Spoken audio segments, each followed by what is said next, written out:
మీడియాకు స్వాగతం. ముంబై ఆసుపత్రికి కొడాలి నాని. గుండెలో 3 కవాటాలు క్లోజ్. బైపాస్ సర్జరీకి ఎయిర్ అంబులెన్స్లో తరలింపు.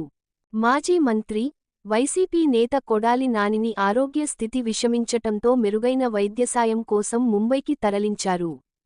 కొద్ది రోజుల కిందట కొడాలి నాని తీవ్ర అనారోగ్యానికి గురైన విషయానికి తెలిసిందే.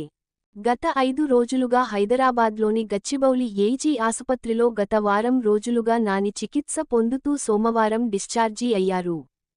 పరిస్థితి విషమించటంతో మెరుగైన వైద్యం కోసం కుటుంబ సభ్యులు ఆయనను తీసుకుని సోమవారం ఉదయం ప్రత్యేక విమానంలో ముంబైకు తరలించారు. హైదరాబాద్లోని కార్పొరేట్ ఆస్పత్రిలో జీర్ణకోశ సంబంధిత వ్యాధితో అడ్మిట్ అయ్యారు. ఆయనకు గుండె సంబంధిత వ్యాధి ఉన్నట్లు వైద్యులు నిర్ధారించారు. గుండెకు సంబంధించి 3 వాల్వ్స్ పూడుకుపోయినట్లు ప్రచారం జరుగుతోంది. మాజీ సీఎం జగన్ హైదరాబాద్లోని ఆస్పత్రి వైద్యులతో మాట్లాడిన సమయంలో ఈ విషయాన్ని తెలియజేశారు. దీనిపై హైదరాబాద్లోని ఆస్పత్రిలో ప్రయత్నాలు ఫలించలేదు. ఈ స్థితిలో ఆయనను వెంటనే ఎయిర్ అంబులెన్స్లో 3 డాక్టర్ల పర్యవేక్షణలో హైదరాబాద్ నుంచి ముంబైకి తరలించారు. విశ్వసనీయ వార్తల సమాహారమే మన కింగ్ మీడియా. మరిన్ని వార్తల కోసం మన కింగ్ మీడియా ఛానల్ను సబ్స్క్రైబ్ చేయండి. మరికొందరితో చేయించండి. ధన్యవాదములు.